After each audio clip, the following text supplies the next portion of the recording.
Well, that bootleg's going under the name of, Nothing Miss Jackson, I think, by, Meats and Poultry. So there you go. I do love these bootleg things, because they're so pointless, but they're so enjoyable. Yeah, it's great. It's fun to do. Yeah, exactly. Yeah, really good they're fun. great.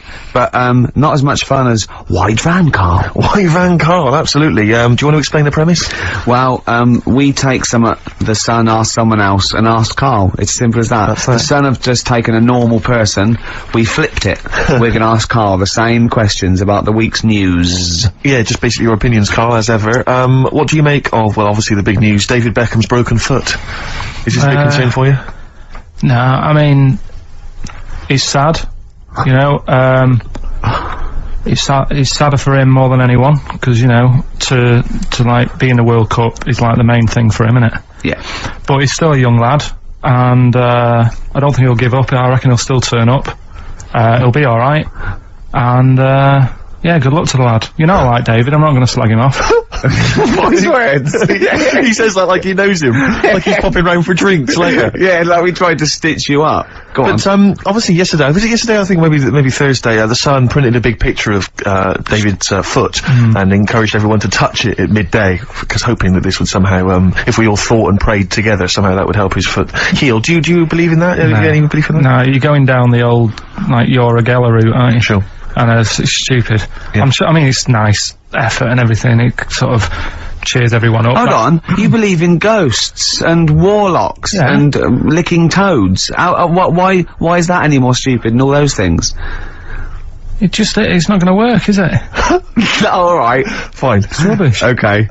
Okay, what about this then? There's, apparently now available £1.5 million apartments available on an exclusive ship which sails around the world.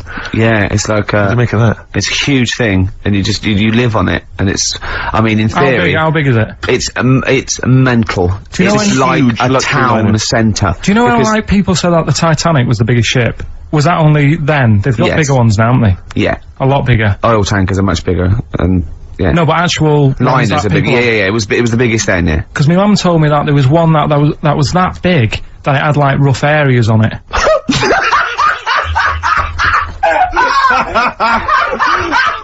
Oh God! Don't go starboard. Oh God! No, but do you know what I mean? Right. It was like we're thinking of moving. We're seeing the captain. We're thinking of moving to a nicer area. Oh yeah. I've heard they're very rough in aft. Oh God! Oh, that's they steal your tires. A ship's so big that was rough areas. Oh. How big is this one that you're talking about? Well, I don't know. It doesn't give me the specifications here, but they're huge. They're huge. In theory, I mean, it's that thing with it's obviously marketing, but they're gonna solve the overpopulation crisis, where soon we'll all just be floating around the sea. Yeah, but yeah, I can see that, because I mean, think about it, right? I've been talking to Ricky about it. I was hoping to buy somewhere in London, but there is no way in this world that I can afford it, right? And you look at all the wasted space, like with the Thames. All it's doing is like collecting crisp packets and stuff and Coke cans, and people have to clean it up. Whereas if you got a load of boats on there, problem solved. Yeah. Would you live on a boat? Problem solved. What's his name did it, didn't he? What's that programme? Was it Bergerac? Noah. Oh, Bergerac? There was one where he lived on a boat. I think it's quite. That was a shoestring. Yeah, I'd give it a go anyway. Noah. I'd like to see you living in the air, maybe in a giant hot air balloon. Yeah, all right.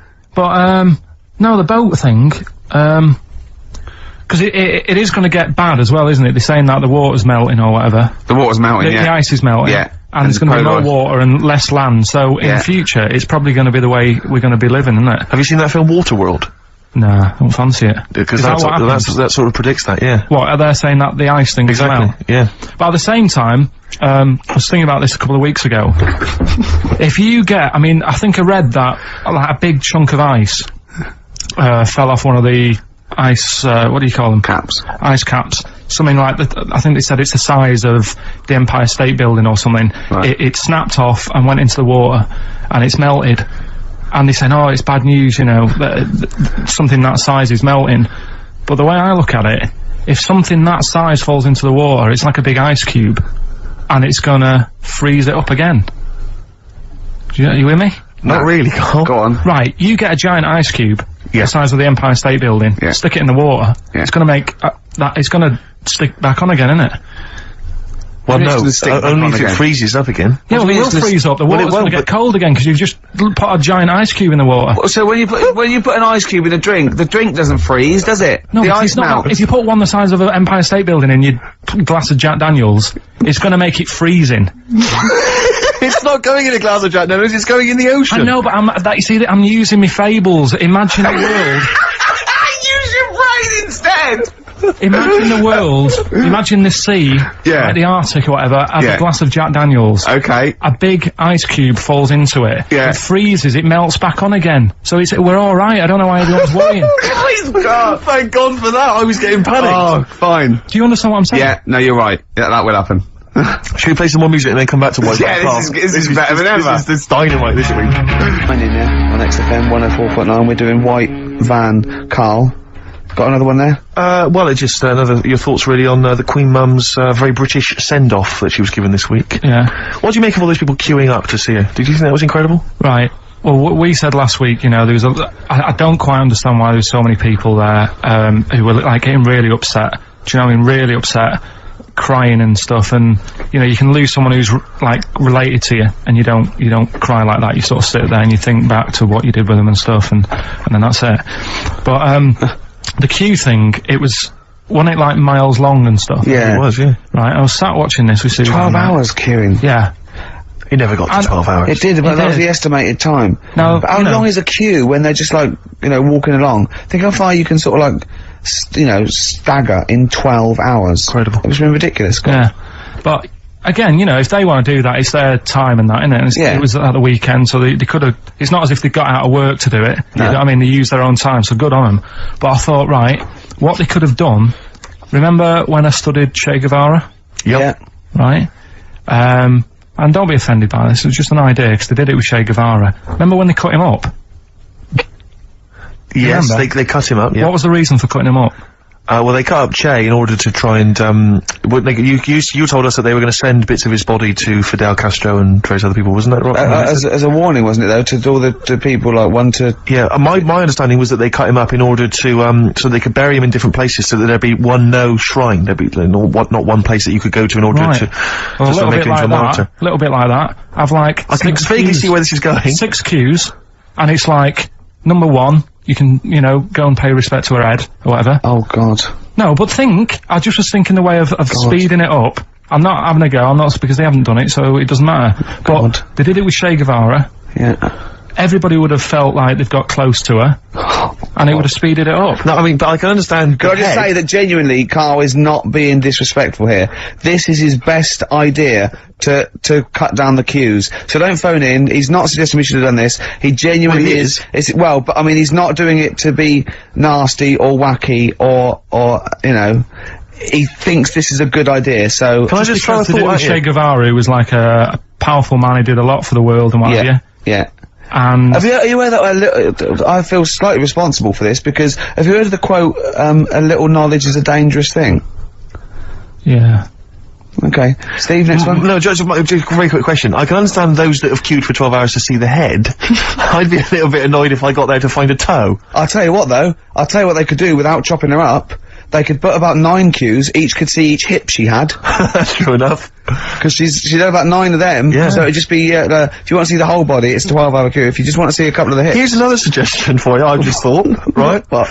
Instead of everyone queuing to see her, why not put her on a trolley and wheel her past everyone else? Running. So you could have some students on Rag Week, and they can combine it, like when they're always pushing a bed. You know, they could just run it along the queue. No, that'd be fantastic. That'd be disrespectful. Right, as opposed to the chopping up. So...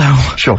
Right. But just an idea. Just I apologise now, if anyone's offended. Anyone offended, I'm sorry, but... Okay, finally, this is more frothy. Liz Hurley lying low, apparently, at Elton John's house to try and avoid the press now that she's had a child. That's a good place to go to avoid the press. Exactly. Yeah, yeah, Elton John's house, Everyone seems to be friends with Elton John, don't they? Every celebrity's when friends did he pop into Elton John's house? What, does he run in some sort But it was like when Robbie Williams was a drunkard and a drug addict, he went to Elton John's. Yeah, and who's the other fellow that went there as well? Was someone to recuperate and shoulder to cry on?